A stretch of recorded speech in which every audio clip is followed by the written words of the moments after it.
ሰላም ጤና ይስጥልን ተመልካቾቻችን እንዴት ናችሁ? ሰብለና በዛብህ ዩቲዩብ ቻናል ጀምሯል። ቀደም ብዬ እንግዲህ ከዚህ ቪዲዮ በፊት የተለያዩ ማስታወቂያዎችን ለመስራት ሞክሬያለሁ። በተለይም ደግሞ የፍቅር እንግዳ በቅርብ ጊዜ ይዘንላችሁ ወደ እናንተ እንደምንቀርብ አዲሱ ፕሮግራማችን ነው። የተለያዩ ቪዲዮዎችን አዘጋጅተናል። ነገር ግን በተለያዩ ምክንያት አልተለቀቁም። አንደኛው ምክንያት በአጋጣሚ እጩ ያደረግናቸው ሰዎች ሐሳባቸውን ታሪካቸውን አጋርተውን ሰዎችን እናስተምርበታለን እኛም እንማርበታለን ያልነውን የተወሰኑ ቪዲዮዎች ከተሰሩ በኋላ የኛ ቪዲዮዎች ቢለቀቅ ያሏሉ። ቪዲዮዎቹ እጃችን ላይ ናቸው። ነገር ግን አሁን በቅርቡ በተለያየ መንገድ ከሰራን በኋላ የምናቀርባቸው ይሆናል እንደየፈቃዳቸው። በዋናነት ግን ሰብለና በዛብህ ዩቲዩብ ቻናል በድምጽ ደግሞ ጥያቄዎችን ይላኳሉ። ሪከርድ ያደረግናቸው ያላደረግናቸውም አሉ። ለዛሬ ግን እንደ ሐሳብ እንደመነሻ ሌሎችም ታሪካችሁን ያስተምራሉ የምትሏቸውን ደግሞ እንዲሁም ብንወያይበት የምትሉት የፍቅር ታሪክ ካላችሁ የፍቅር እንግዳችን መሆን ትችላላችሁ። በቪዲዮ አብረን የምንሰራ ይሆናል። ጥያቄዎቻቸውን ደግሞ እንደዚሁ የሚልኩ በድምጽ ወደ እናንተ እናቀርባቸውና እኛ ቪዲዮ እንሰራባቸዋለን። ለማንኛውም እንደመነሻ የዛሬ ቪዲዮአችን ወደ እናንተ ለማድረስ ያክል የአንድ ወንድማችን ጥያቄ ነው። ምንድነው ጥያቄው? ከቅርብ ጊዜ ወዲህ ትክክለኛ የምለው አይነት የፍቅር ስሜት እየተሰማኝ ነበር።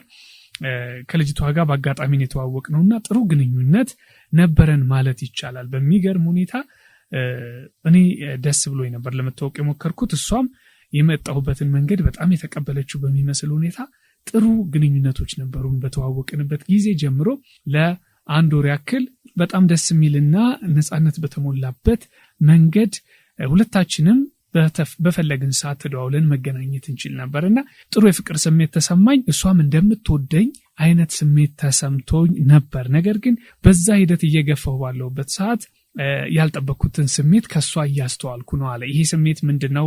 እንግዲህ እንደገለጽልኝና እኔም በተረዳሁት መጠን ምናልባት ኮሜንት ላይ ሐሳቡን በደንብ ያስቀምጥልናል ከቪዲዮ በኋላ። ከዛ በኋላ ጥሩ ግንኙነት አለን ብዬ እኔም እርግጠኛ ሆኜ የነበረኝን የፍቅር ስሜት በደንብ መግለጽ ጀመርኩ። እሷም ያንኑ ስሜት ያነበብኩባት ያክል ስለተሰማኝ እርግጠኛ የሆንኩ ነበረ እየቀረብኳት እያወራኋት ያለሁት። ነገር ግን በአጋጣሚ የተወሰነ ትንሽ ያራቀችን በሚመስል ሁኔታ እንደ አዲስ ባህሪ አየሁ ከሷ። ሁለተኛ ነገር ደግሞ ከበፊቱ በዝምታ ውስጥ ነች ያለችው። አሁን በፊት እንደነበረን አቀራረብ እንደነበረን ኮሚኒኬሽን እየሆነች አይደለምና ምን እንዳጠፋው ለጠይቃት ሞከርኩ። ግን ምንም ምክንያት እያቀረበችልኝ አይደለም። እንደዛ እንዳስብም አልፈቀደችልኝም። ምንም አይነት ጥፋት እንደሌለብኝ ትነግረኛለች። ግን እንደ በፊቱ እየሆነችልኝ እንዳልሆነ ለማንሳት ሞከርኩ። እንደገና ደግሞ ምናልባት ያለ ፍላጎቷ ከሆነ ብዬ ለመሸሽም ሳስብ ኦሬዲ አለች። እሷም ልታገኘኝ ትሞክራለች፣ እንገናኛለን እና ግራ ስለገባኝ ነው ምንድነው የተፈጠረው የሚለውን ጥያቄ አቅርቧልና ምናልባት ያለውን ሁኔታ በደንብ ከሷ ጋር መውራት የምር አስፈላጊ ነው። ነገር ግን በተለያየ መንገድ ካዩዋቸው እነዚህ ቪዲዮዎችን የሚያለፉ ቪዲዮዎችንም ስሰራ ካለኝ መረጃ ተነስቼ እንደ ጥያቄ አቅራቢ እንደ ሰብለና በዛብህ ዩቲዩብ ቻናል የፍቅር እንግዳ ፕሮግራም አዘጋጅ ደግሞ የተወሰነ ሐሳብ ሼር አደርገዋለሁ። የእናንተ ምክር ያስፈልገናል፣ ሐሳብና ኮሜንት ያስፈልገናል ማለት ነው። ምናልባት እዚህ ጋር አንድ ከተለያዩ ድረገጾች ሳነብ እንዲሁም ከእህቶች ጋር ኮሚኒኬት ስናወራ ካገኘነው ነገር ልነሳ። ብዙ ጊዜ ሴቶች በእንደዚህ አይነት መንገድ ከሰዎች ጋር የተለየ ግንኙነት ይኖራቸውና የፍቅር ግንኙነት በሚመስል መልኩ የምር ፍቅር እንደተሰማቸውና የፍቅር ውስጥ እንዳሉ አይነት ግንኙነት ውስጥ ሊሆኑ ይችላሉ።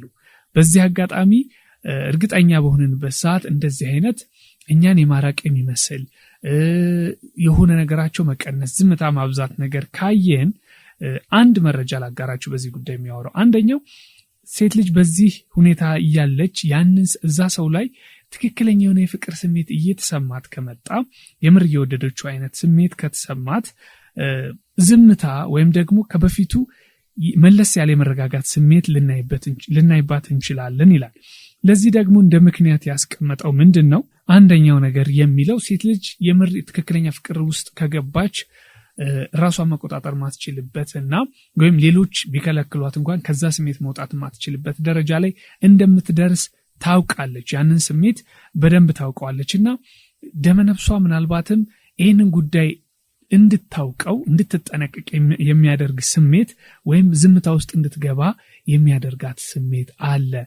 ይህ ማለት ደግሞ ዋነኛው ምክንያት ይላል አንደኛው እናንተን ለመግፋት ወይም አንተን ለመግፋት ሳይሆን ራሷን ለመጠበቅ ፕሮቴክት ለማድረግ የምታደርገው እና በውስጧ የሚፈጠር ስሜት ነው። ያ ማለት ምንድነው? እንግዲህ ብዙ ጊዜ ሴቶች ስታነሱት እንሰማለን ወይም ብዙ ሰዎች ያነሱታል። ሴት ልጅ ወደ ፍቅር እስክትገባ ድረስ ጊዜ ይፈጅባታል። ከገባች በኋላ ደግሞ ከቁጥጥር ውጭ ይሆናል ስሜቷ፣ ወይም ደግሞ ትጎዳለች በሚለው እንግለጽ፣ ወይም ልቧ ይሰበራል፣ ወይም ደግሞ ከወደደች በኋላ ከዛ መውጣት ይከብዳታል የሚሉ ስሜቶች ይነሳሉና ያንን ሰው ለመግፋት ሳይሆን የምር ስሜት፣ ጥሩ ስሜት ለአንተ እየተሰማት ከመጣ ወይም የፍቅር ስሜት ካለ ምን አይነት ስሜት ታሳያለች? ጥንቃቄ የምታደርግበት አንተን ለመግፋት ሳይሆን ራሷን ፕሮቴክት ለማድረግ ለመጠበቅ ደመነፍሷ በዚህ መንገድ ቼክ የምታደርግበት ነገር ውስጥ ትገባለች እና ይሄ ስሜት ያንን ሰው የገፋችሁ ያራቀችሁ ሊመስል ይችላል። ነገር ግን በጽሞና ወይም ደግሞ በዛ ስሜት ውስጥ ሆና ያንን ሰው ቼክ የምታደርግበት ቴስት የምታደርግበት መንገድ ነው ይላል። ስለዚህ ዋናው ነገር ምንድነው? የህልውና ጥያቄ ተነስቷል ማለት ነው። አንደኛው ጥያቄ አንተ በራስህ በትክክል መቆም የምትችል ጠንካራ ሰው ነህ ወይ? በቂ ጥንካሬ ያለው ሰው ነው ወይ የሚለውን ኃላፊነት መሸከም የሚችል በብዙ መንገድ ልንገልጻቸው እንችላለን። ይህንን ጉዳይ በደንብ ሊቀበል የሚችል እንደዛ አይነት ስሜት ውስጥ ብገባ ልተማመንበት የሚችል ሰው ነው ወይ የሚለውን ስሜት ቼክ የሚያደርጉበት መንገድ ነው አንደኛው ይላል።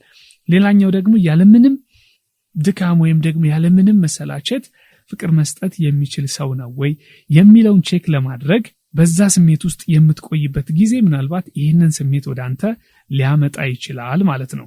ስለዚህ በዚህ ሂደት ውስጥ ምናልባት ካንተ ሊጠበቅ የሚችለው ወይም የሚጠበቀው ይቺ ሴት በህይወቷ ውስጥ እንዲገባ እየፈለገችው ወይም ደግሞ እያሰበችው ያለው ሰው አንተ መሆንህን ማረጋገጥ የምትችልበትን መንገድ ማሳየት አለብህ፣ ወይም ደግሞ ያ ሰው መሆንህን ማረጋገጥ መቻል አለብህ። ምን ማለት ነው? እሷ ቼክ የምታደርግበት ሂደት ነው። ያ ሰው በትክክል መቆም የሚችል ኃላፊነት መሸከም የሚችል ሰው ነው ወይ? የምርም አሁን እያሳየኝ ያለውን ፍቅር ማስቀጠል የሚችል ማንነት ያለው ትክክለኛ ማንነቱ ነው ወይ የሚል ጥያቄ በውስጧ እየተመላለሰ አንተንም ቴስት እያደረገችበት ያለበት ወቅት ከሆነ በዛ የሽግግር ወቅት ሰዓት ልንለው እንችላለን። አንተ ደግሞ ትክክለኛው ማንነትህን ማረጋገጥ መቻል አለብህ። እንዴት ነው የምታረጋግጠው? እሷ ቴስት የምታደርግባቸው ብዙ መንገዶች ይኖራሉ።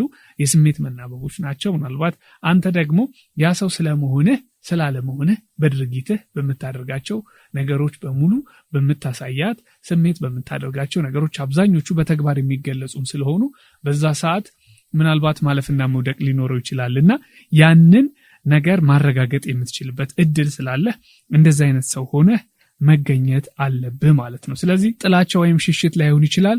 ሰዎች በተለያየ መንገድ ይቀራረባሉ። ወንዶች ምናልባት በሆነ መንገድ ባለንበት መስመር ልንቀጥል እንችላለን። ከነዛ ሰዎች ወይም ከዛች ልጅ ያለን ግንኙነት እኛ በፈልገው መንገድ በሙሉ ልንመራው እንችላለን። ነገር ግን ሴት ልጅ የሆነ ሰዓት ላይ ቆማ ግራና ቀኝ ልታይ ትችላለች። ምክንያቱም እየገባችበት ያለው ነገር በህይወቷ ውስጥ ምን አይነት ነገር ሊያመጣ ይችላል? ያ ሰው ትክክለኛ ሰው ነው ወይ? ወደ ህይወቴ ባስገባው ወይም በዚህ ስሜት ውስጥ በቀጥል ምን ሊፈጠር ይችላል የሚለው ነገር ላይ ቆም ብላ ማሰብ ሂደት ሊኖር ስለሚችል ያ አጋጣሚ ውስጥ የዛ አይነት ሂደት ውስጥ ልትሆን ትችላለህ የሚል ምክር አለኝ እንደ ወንድም እንደ መረጃ።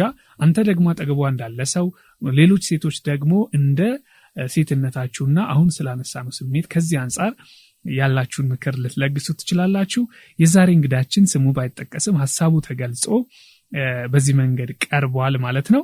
ታሪካችሁን አጋሩን፣ ሰዎችን እናስተምርበት፣ እኛም እንማርበት። ሰብለና በዛብህ ዩቲዩብ ቻናል ላይ የፍቅር እንግዳ ፕሮግራማችን የዛሬ እንግዳችን ይህንን ይመስላል። ኮመንት ጻፉለት። እንደሚያዩ ተስፋ በማድረግ ይህንን ቪዲዮ ወደ እናንተ አድርሰናል። አዳዲስ ተመልካቾች ላይክ፣ ሰብስክራይብ፣ ሼር ማድረግ አትርሱ። ከልብ እናመሰግናለን። በሌላ ቪዲዮ እንገናኛለን። መልካም ጊዜ።